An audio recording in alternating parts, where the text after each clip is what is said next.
that we need to continue to stand strong to defend everybody's rights and freedoms. We're talking about the future of the Liberal Party of Canada. We're talking about the future of our country. And that, my friends, is a big deal. Hey guys, how you doing today? Hey, I'm frustrated listening to our child minister these days and the nonsense that he spews and the Liberals spew. And yeah,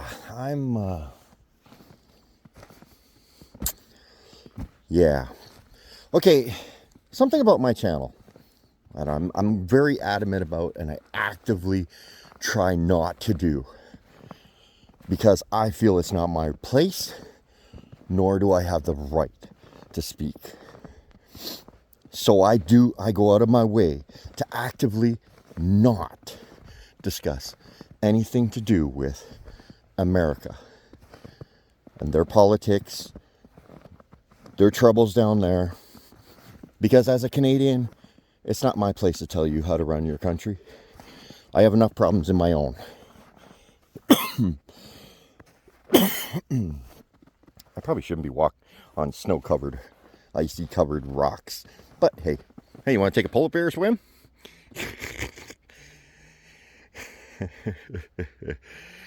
Anyway, but today's topic, I am going to touch on some American politics. Okay, American issues, American conversations, a lot of the discontent issues in America. Okay, but I'm still going to keep it to my format. That the only time I'll ever speak on American issues is when it directly involves Canada. Okay, and I will tie it directly to Canada. All right. Now, with that out of the way, and 2 minutes in, and me just babbling about falling on rocks again, and anyway, shall we get into this? All right. Mr. Trudeau, my illustrious child minister, and his Liberals, and going forward, when you hear me say Liberal, I mean anybody on, well, I guess, yeah, you might as well say left wing, or whatever you want to call it, the progressive side of things. So that includes the NDP, the Green Party, blah, blah, blah, blah, blah, blah. Okay? The latest kick these days is MAGA, MAGA, MAGA, MAGA, MAGA. The real story is the rise of a right-wing American MAGA-influenced thinking that has made Canadian conservatives a MAGA-inspired leader who wants to be a little Trump North. For certain MAGA conservatives, the reality is that MAGA Republican politics now lives and resides within the Conservative Party of Canada. These MAGA conservatives... Oh, God. So tired of hearing it. Canada has its own problems. We don't need to worry about what's happening in the U.S. But since he brought it up, and MAGA politics in Canada, all right, let's do this. Woo! I don't mean the fall part. I mean, let's talk about this. All right. So let's look at your record.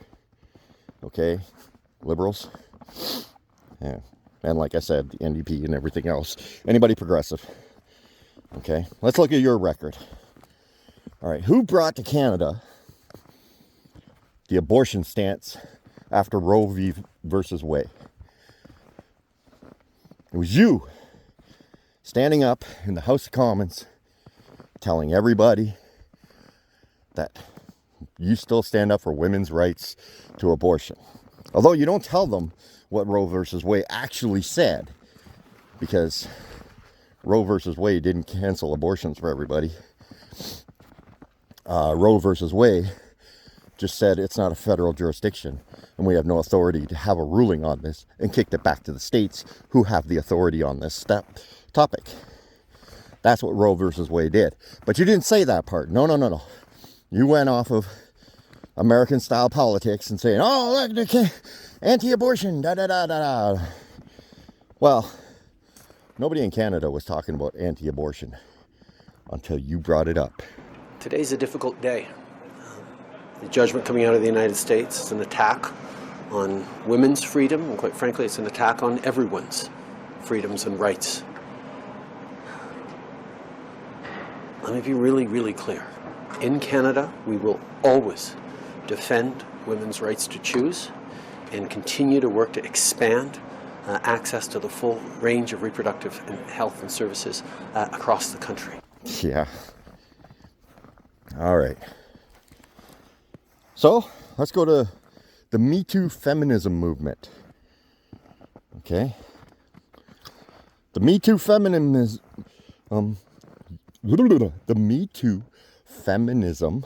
movement. I'm not saying it's a bad movement. Okay. I'm not saying what happened was acceptable and we should just, ignore it and go away. I'm not saying that at all. But who and where did the Me Too movement start? And who brought it to Canada? Me Too. Time's Up. The Women's March. These movements tell us that we need to have a critical discussion on women's rights, equality, and the power dynamics of gender. Sexual harassment, for example, in business and in government, is a systemic problem, and it is unacceptable.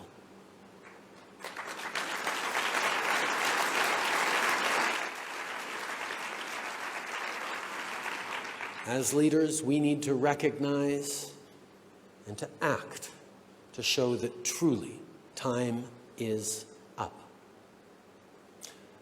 We must each have a well-understood, established process in place to file allegations of workplace harassment.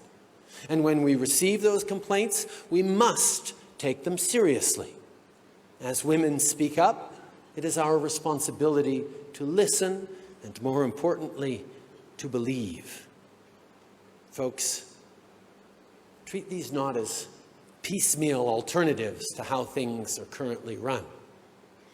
Treat these examples as fundamental and essential shifts in the way we operate. I've been involved in sexual assault, sexual harassment issues, fighting for better awareness and fighting against them since I was in university.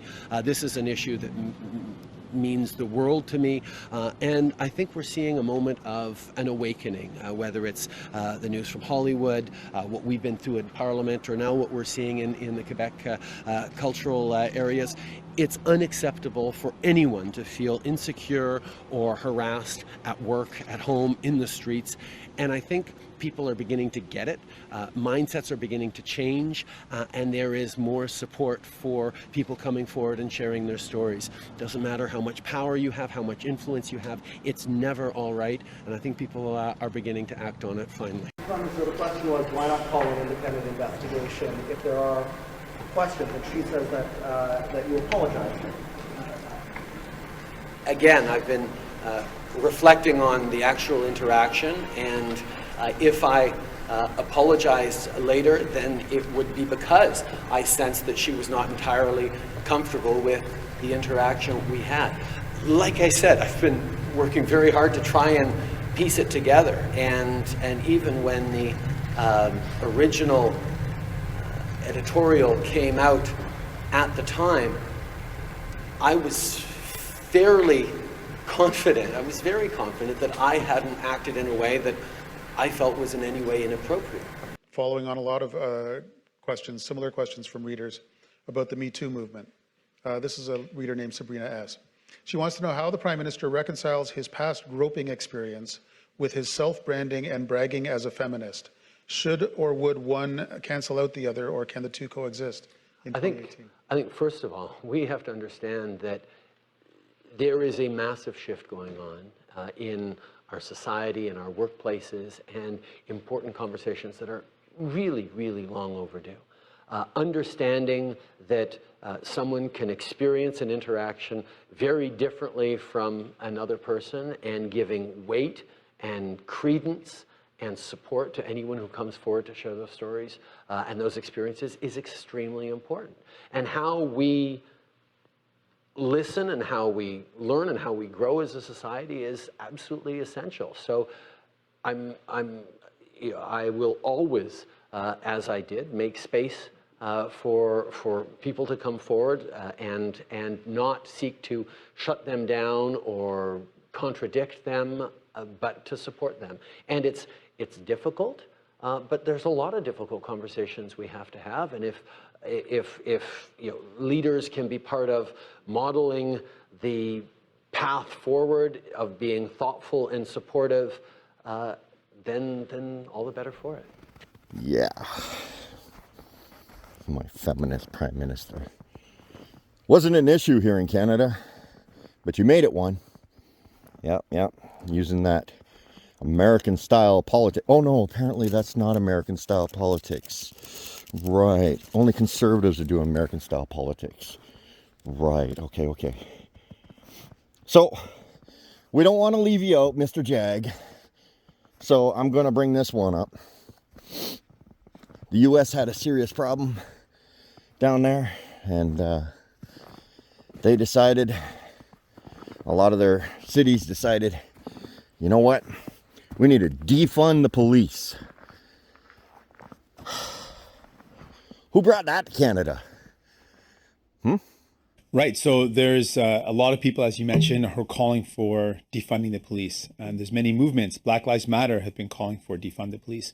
And what that means is looking at how we spend money. So at the federal level, it's looking at where we spend our resources and having that serious conversation that there needs to be an approach where we're spending money on people, in many cases, and not police. We need to spend money on mental health workers and a healthcare response, not on sending the RCMP to respond to a wellness check or to a mental health check. Wellness checks by police result in the death of the person that was supposed to be checked on. Will the Prime Minister commit to a review of the use of wellness checks and the way they're conducted, and ensure that healthcare providers and healthcare professionals are responding instead of the police? There you go, Jag. You got your spot in the limelight. Are you happy? You finally got some attention. Maybe you'll be Prime Minister someday. Not really. When I'm Prime Minister, I will keep my promises. Look, I even have notes here today. Because I tend to get distracted. All right, let's see, what else? BLM was kind of related with the defund the police movement, wasn't that? Who brought BLM into Canada, Canadian politics, and made it a national issue in Canada? Who did that? This statue is so egregious that there is already a plaque by Ryerson University talking about the genocidal acts of Egerton Ryerson, the way that he was instrumental in the creation and the design of the residential school system that brutalized generations of Indigenous people all across Turtle Island and Inuit Nunavut. That was Cyrus Marcus Ware, one of the organizers of Black Lives Matter Toronto.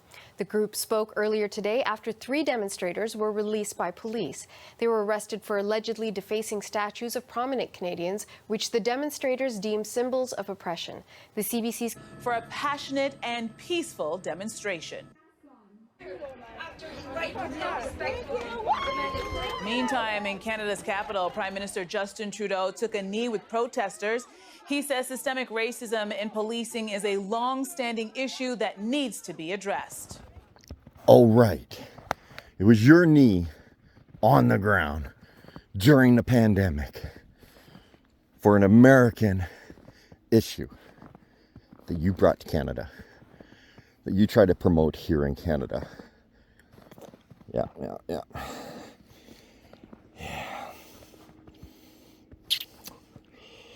Let's see, what else do we got here? The assault-style rifles and gun bans in Canada. Where does this come from? Could it be the Democratic political structure trying to defund or take away guns from Americans? Because Canadians weren't using AR-15s to go hunting, but yet you claim it. But you don't need an AR-15 to bring down a deer. Now, earlier this year, maybe I won't go down that. Earlier this year, when Canadians were standing up for parental rights and such, because the progressive people of Canada decided to bring in a controversial topic that was invented in the US. And you jumped up and said Muslim people are wrong in believing in parental rights. The LGBT and kids movement. Remember this? Right now, trans kids in New Brunswick are being told they don't have the right to be their true selves, that they need to ask permission. Well, trans kids need to feel safe, not targeted by politicians. Yeah. You see, these weren't problems here in Canada. No, they weren't problems here in Canada. Yeah, maybe we had some issues with these, but they weren't political issues. You brought that. That's American style politics, isn't it? These are all American issues. American political issues. Wedge issues. And you brought them all here. Let's see what's on the list here. Oh, yes. My favorite.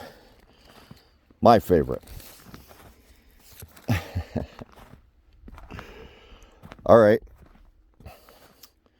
The reason you invoked the Emergencies Act in Canada against peaceful protest that you called the January 6th moment for Canada. Where did January 6th come from? Isn't that an American thing? Right.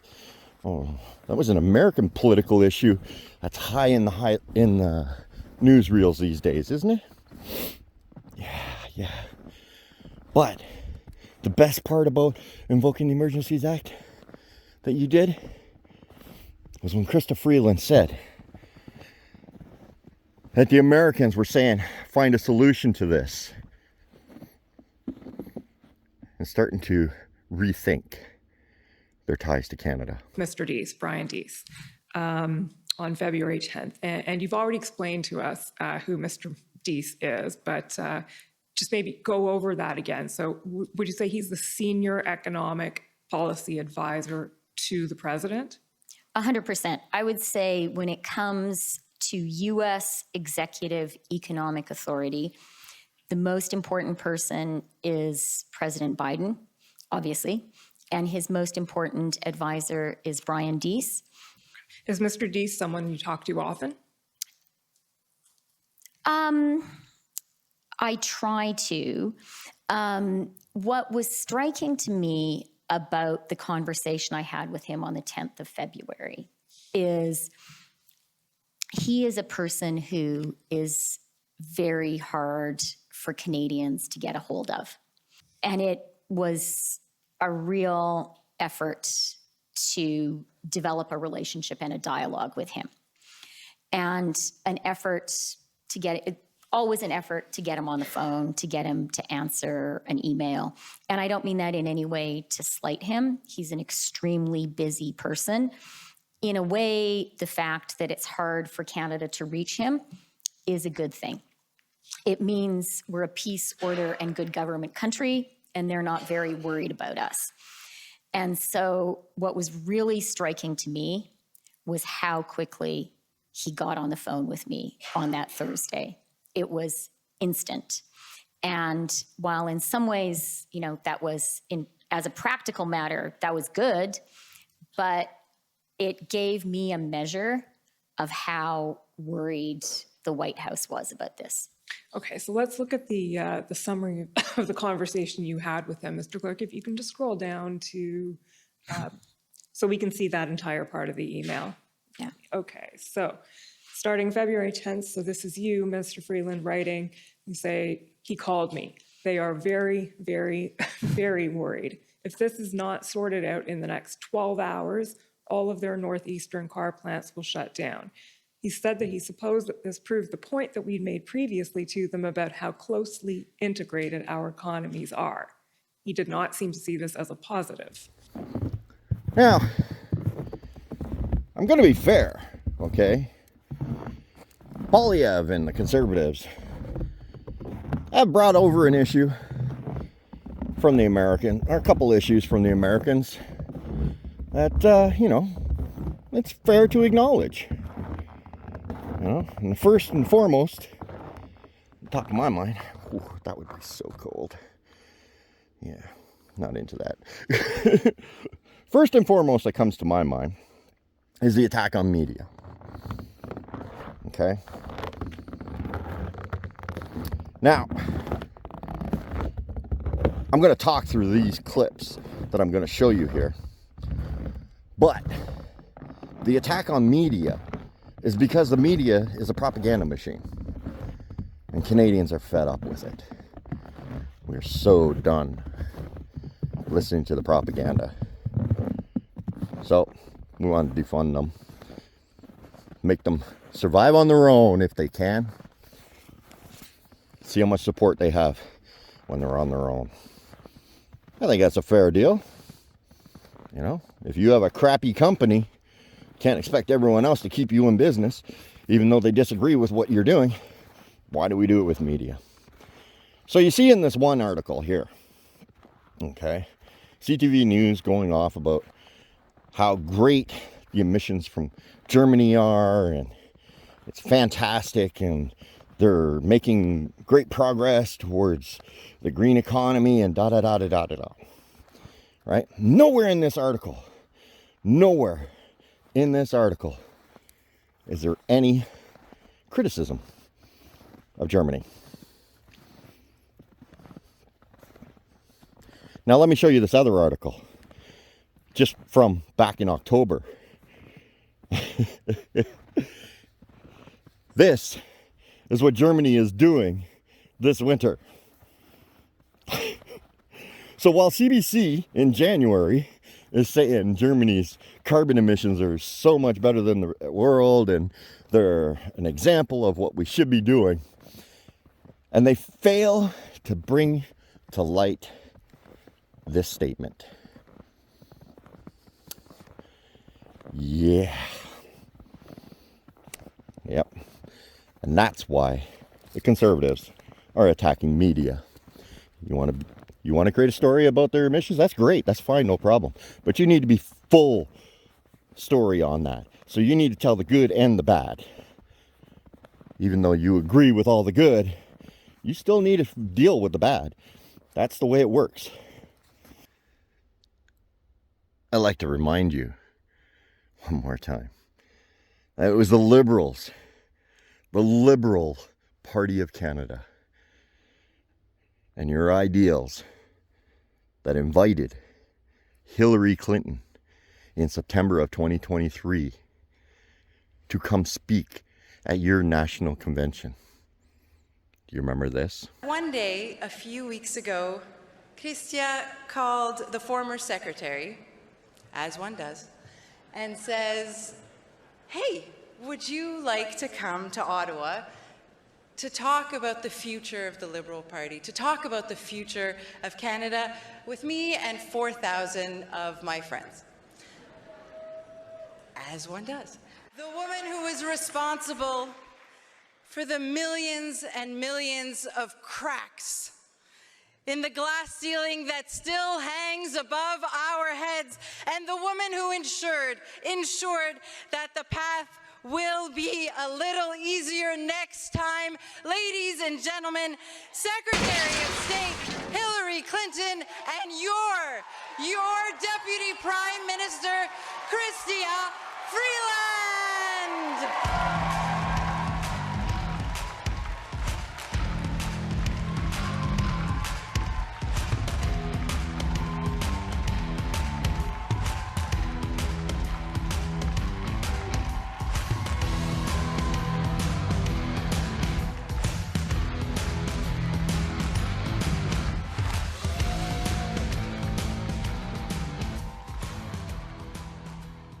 So we lost some ground. We're trying to slowly pick that back up. But make no mistake about it, in our country, there is a very significant historical struggle going on about whether we move forward or the clock is turned back.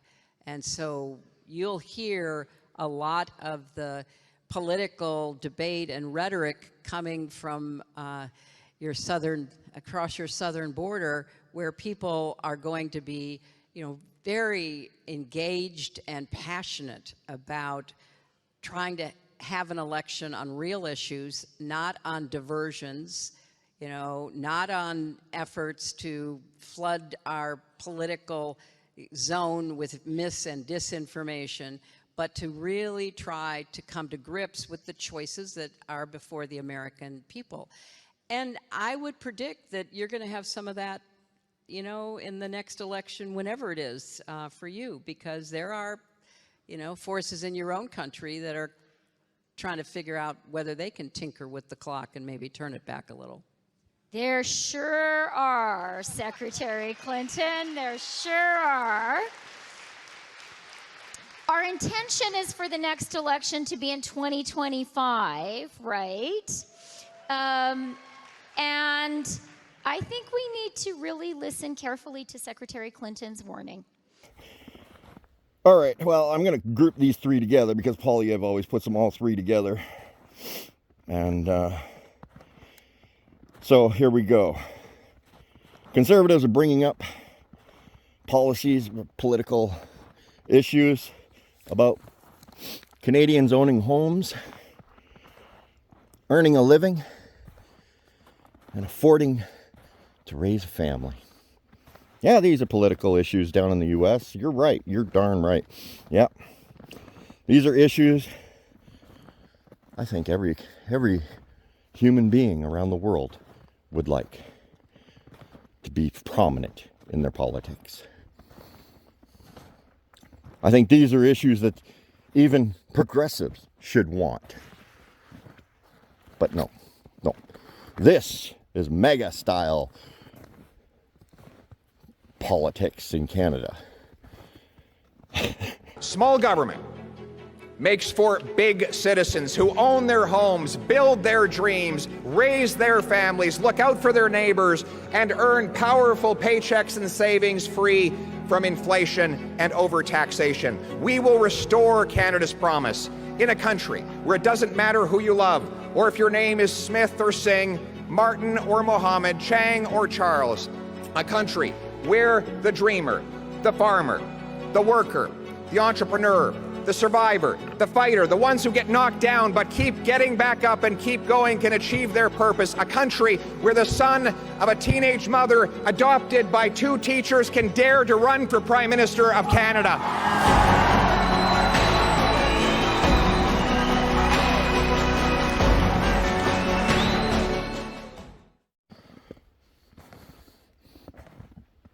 But most important, I find the Conservatives tend to give off an aura from the Americans that the Republicans do. Okay? Now, whether it's true or not, I don't know. It's kind of like 50-50 on this one. But they give off the aura of this. Okay? So take it with a grain of salt on reality or not, but it is the aura that they give off. And it comes directly from the U.S. Republicans. It's so basic. It's so basic that I'm surprised that the progressives, well, actually, I'm not really surprised because your collective think doesn't allow you to prescribe to the conservative ideals that they took from the Republicans in the US, which is just as simple as you do you. It's a perception the conservatives give off. It's the same perception Republicans give off in the US. You do you. If MAGA is make America great again, which is really bizarre that that's a bad thing. I'm not sure what kind of logic makes that a bad thing. It's just the dumbest statement ever. So if MAGA is make America great again, and I'm done fighting with you, dude, so I'm going to give it to you. I'm going to say McGaffa, because you just keep making gaffes over this one. So, Mr. McGaffa, my child minister, make Canada great again for all. Welcome to the Fringe.